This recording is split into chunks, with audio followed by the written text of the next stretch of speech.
নমস্কার। আজকে আমরা চলে এসেছি ভূত মুক্তি কেন্দ্র শিবধাম এই সংস্থায়। আমার সঙ্গে এখন রয়েছেন জ্যোতিষ বিশারদ শ্রী সৌরভ শাস্ত্রী। তো আপনাদের এই সংস্থা সম্পর্কে যদি দু চার কথা একটু বলুন। ভূত মুক্তি কেন্দ্র শিবধাম শ্রী গুরু পীরানন্দ ট্রাস্টের আন্ডারে আসছে, যেখানে আমি শ্রী গুরু পীরানন্দ মহারাজ, আমার স্পিরিচুয়াল নেম শ্রী গুরু পীরানন্দ মহারাজ। আমি এখানে স্পিরিচুয়াল হিলিং করে থাকি। আধ্যাত্মিক চেতনার মাধ্যমে এখানে আরোগ্য লাভ করে তোলার একটা প্রয়াস করা হয়।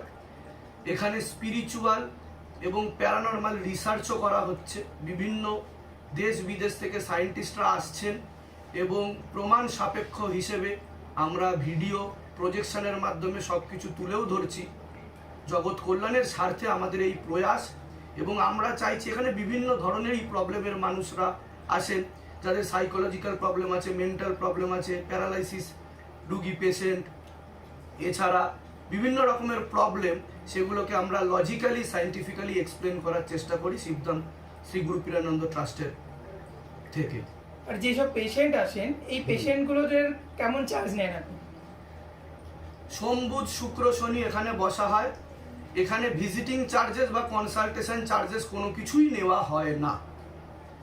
পুরোপুরি এখানে ফ্রিতে অ্যাপয়েন্টমেন্ট দেওয়া হয়, কোনো ভিজিটিং চার্জেস বা কনসালটেশন চার্জেস লাগে না। তবে বাবার আদেশে যদি গৃহবন্ধন, জমি বন্ধন, কবজ কেউ যদি নিতে চায়, তাহলে ন্যূনতম কিছু চার্জেস ধার্য করা হয়। সেটা যদিও তাদের ব্যক্তিগত ব্যাপার, এখানে কোনো রকমভাবে ফোর্সও করা হয় না কাউকে নেওয়ার জন্য। কারোর উপর যদি কোনো অশুভ শক্তির প্রভাব বা প্রয়োগ থাকে, তা বিনা পয়সায়, সম্পূর্ণ বিনা মূল্যে ক্রিয়া করিয়ে দেওয়া হয়। এমনকি দেহবন্ধন পর্যন্ত বিনামূল্যে দেওয়া হয়। এছাড়া এখানে যে শক্তি চালনা করা হয়, যেমন ডাক্তাররা মেডিসিন দিয়ে থাকেন, সেগুলোও তো কিনে খেতে হয়। এখানে আপনিও বাড়ি থেকে জল, তেল, ধূপ নিয়ে আসতে পারেন, এখান থেকে শক্তি চালনা করে দেওয়া হয়, এবং এর মাধ্যমেই রুগীরা সুস্থ হচ্ছেন, ভালো থাকছেন, এবং বিশ্বাসের সাথে বিশ্বাস জুড়ে সিদ্ধাম এগিয়ে চলেছে। আপনাদের এই অ্যাসোসিয়েশনের কত বছর হলো? অ্যাসোসিয়েশনের খুব বেশি বছর হয়নি, 3-4 বছরই হয়েছে। লাস্ট 1 থেকে 1.5 বছরের মধ্যে শিবধামের গ্রোথ খুব বেশি মাত্রায় হয়, কারণ বেশ অনেক কিছু কেস এখানে আসে, বড় বড় case. More than 300 cancer patient এখানে এসে কিওর হয়েছে, সুস্থ হয়েছে, এবং যেটা আলোড়ন সৃষ্টি করেছে বিভিন্ন জায়গায়, দেশে বিদেশে, পশ্চিমবঙ্গে, বাংলাদেশে এবং বিভিন্ন স্টেটে। এছাড়া আমার সাধনা, ছোটবেলা থেকেই আমি সাধনা তপস্যার মধ্যেই ছিলাম।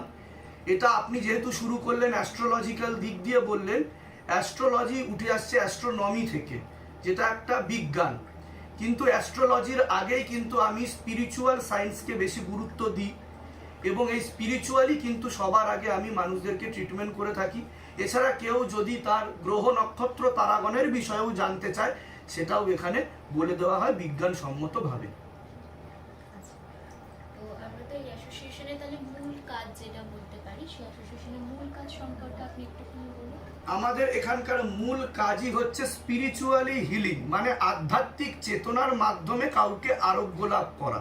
এবার কথা হচ্ছে, আপনি যদি প্রশ্ন করেন যে আপনি আরো আধ্যাত্মিক চেতনার মাধ্যমে কিভাবে আরোগ্য লাভ করাতে পারেন, আমাদের যেরকম স্থূল শরীর আছে, সেরকম আমাদের সূক্ষ্ম শরীর আছে। যেমন এই বিজ্ঞানকে দুটো ভাগে ভাগ করা যেতে পারে, একটা জড়া বিজ্ঞান, একটা পরাবিজ্ঞান। মানে একটা ম্যাটেরিয়ালিস্টিক ওয়ার্ল্ড সায়েন্স, যেটাকে ধরা হচ্ছে একটা স্পিরিচুয়াল সায়েন্স। তো আমাদের সূক্ষ্ম শরীরের 7টা চক্র আছে। মূলাধার চক্র থেকে আজ্ঞা চক্র হয়ে সহস্র চক্র অবধি আছে। আমি খুব সহজে বলবো, খুব বেশি কমপ্লিকেটেড করব না বিষয়টা। জেনারেলি এই 7টা চক্রকে এক একটা gland, so called modern medical science এক একটা গ্ল্যান্ডের নামে চেনে। যেমন ধরুন, বিশুদ্ধি চক্র গলায় থাকে, তাকে থাইরয়েড গ্ল্যান্ড বলা হয়। এছাড়া পিটুইটারি গ্রন্থি বা পাইনিল গ্ল্যান্ড, একে আমরা আজ্ঞা চক্র বলি, বা থার্ড আইও বলা হয়, যেটাকে সিট অফ সোল বলা হয়, যেখানে আত্মা প্রবেশ করে এবং পুরো শরীরে ব্যাপ্ত হয়ে পুরো শরীরকে নিয়ন্ত্রণ করে। তো এই চক্রে বিভিন্ন রকম সমস্যা তৈরি হয়ে যায় বিভিন্ন কারণবশত।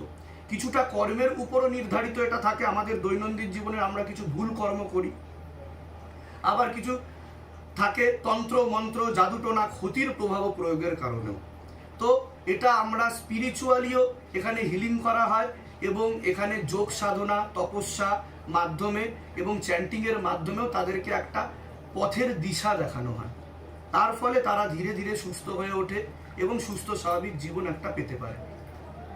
আচ্ছা, এখানে একটা নাম জানাম, আপনার এই নামটা যে এই সংস্থার যে নামটা হলো যেটা ভূতধাম, যেটা ভূত বললেন, মুক্তি কেন্দ্র ভূত মুক্তি শিবধাম। কেন্দ্র, এই নামটা আপনার দেওয়ার কারণ কি, মূল কারণ? এই নামটা এছাড়া তো আরো actually অনেক নাম দেওয়া যেত, আপনি এই নামটা রাখলেন এখানে কেন? তার কারণ হচ্ছে এখানে যে প্রসেসটা শিবধাম করে থাকে তা হচ্ছে যারা প্রেত লোকে আছে, যেমন সবকিছুই নির্ধারিত মুক্তির উপর, স্যালভেশনের উপর।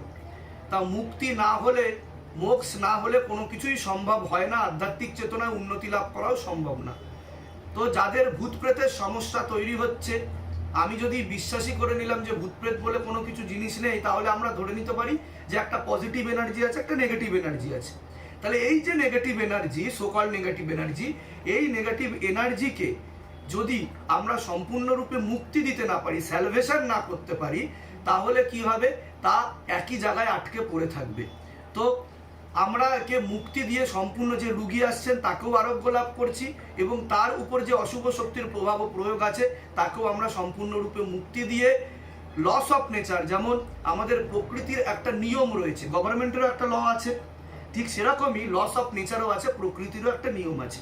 তো প্রকৃতির বিরুদ্ধে গিয়ে আমরা কোনো কাজ করি না, আমরা প্রকৃতির নিয়মেই তাদেরকে ভগবান পরমেশ্বর শিব শম্ভুর আদেশে তাদেরকে মুক্তি দিয়ে এখানে সকলকে জনকল্যাণেরও মুক্তি ঘটছে, ভূতপ্রেতদেরও মুক্তি ঘটছে। তো তার ফলে এর নাম হচ্ছে ভূত মুক্তি কেন্দ্র শিবধাম, কিন্তু আমাদের ট্রাস্টের যে নাম আছে তার নাম হচ্ছে শিবধাম শ্রী গুরুপীরানন্দ ট্রাস্ট। আপনাদের এই সংস্থাটা এই দমদম এরিয়া চত্বরে আছে না, এটা বিস্তৃতভাবে অন্য কোথাও বসা হয় বা বাইরে আছে কোনো জায়গায়? বাইরে এখনো পর্যন্ত বসা হয়নি, তবে ভক্তরা চেয়েছেন এবং ভক্তদের ডাকে, ভক্তদের আর্জিতে আমরা বিভিন্ন জায়গায় গিয়ে সেবা দিয়ে এসেছি এবং সেবা দিতেও যাচ্ছি। বর্তমানে আমরা বাঁকুড়াতে শিবধাম শ্রী গুরুপীরানন্দ ট্রাস্টের মাধ্যমে আমরা শিব মন্দির প্রতিষ্ঠা করার জন্য অনেকটাই এগিয়ে গেছি, অনেক দূর অবধি পৌঁছে গেছি, আমাদের কাজও প্রায় শুরু হয়ে গেছে। এছাড়া বাংলাদেশের সিলেটেও কিন্তু আমাদের মন্দির নির্মাণ প্রকল্প শুরু হয়ে গেছে, এছাড়া বীরভূমেও আমাদের কাজ শুরু হয়ে গেছে এবং এখানে দমদমেও কিন্তু খুব তাড়াতাড়ি আপনারা যেখানে বসে আছেন সেখানেও মন্দির নির্মাণ প্রকল্প শুরু হচ্ছে এবং ভারতবর্ষ এবং পৃথিবীর বিভিন্ন জায়গায় কথাবার্তা চলছে। আমরা সকলকে এই যে পরম্পরা, যেই পরম্পরাটা কালক্রমে ছিন্ন হয়ে গেছে, এই পরম্পরাটাকে ফিরিয়ে আনার জন্য, কারণ বর্তমানে কেউ শিব পুরাণ পড়ছে না, কেউ আমাদের যে একটা মুনি ঋষিরা যে গ্রন্থ দিয়ে গেছেন, বেদ বেদান্ততে যা লেখা আছে তার ফলো করা হচ্ছে না। তো তার ফলে সেই পরম্পরাটাকে বজায় রাখার জন্য, ফিরিয়ে আনার জন্য শিবধামের এই প্রয়াস এবং আমরা মন্দির করছি এবং বাঁকুড়াতেও ক্যান্সার হসপিটাল তৈরি করার আমরা প্রয়াস করছি, যাতে ক্যান্সার হসপিটাল তৈরি হয় ওখানে এবং আমরা স্পিরিচুয়ালি সেখানে হিলিং করার চেষ্টা করব সকল ভক্তদের এবং পেশেন্টদের। আচ্ছা, আমাদের যদি শিবধামে এখানে আসতে চাই দমদমে মানুষ, হ্যাঁ। তাহলে কিভাবে আসবে, যদি তার ঠিকানা বা কিভাবে আসবে সেটা যদি বলেন। যদি হাওড়া দমদম, একদমই দমদম জাংশনের বনগা লাইন একদমই থেকে বা ওই সামনে, সাইড থেকে আসতে দমদম জাংশন, সকলেই জানে দমদম জাংশন একটাই আছে। তো আপনারা বনগা লাইন থেকে আসতে পারেন এবং যে কোনো জায়গা থেকেই আপনারা আসতে পারেন। এখানে মেট্রো অ্যাভেলেবেল আছে, মেট্রো থেকেও আপনারা আসতে পারেন। দমদম জাংশনে নেমে আপনাকে আসতে হবে শেঠবাগানে, শেঠবাগান আদর্শ বিদ্যা মন্দির হাই স্কুলের অপোজিটে আপনারা চলে আসবেন। আমি অ্যাড্রেস বলে দিচ্ছি, 135/5 শেঠবাগান রোড, দমদম, কলকাতা 7,30,000। এছাড়া যারা ওলা বা উবেরে আসতে চাইছেন তারা ডিরেক্ট আপনারা গুগল ম্যাপে গিয়ে ভূত মুক্তি কেন্দ্র শিবধাম মারলেও সেখানে আপনারা ন্যাভিগেশন পেয়ে যাবেন, লোকেশন পেয়ে যাবেন, তার মাধ্যমে সহজেই আপনারা পৌঁছে যেতে পারেন, কোনো রকম অসুবিধা হবে না।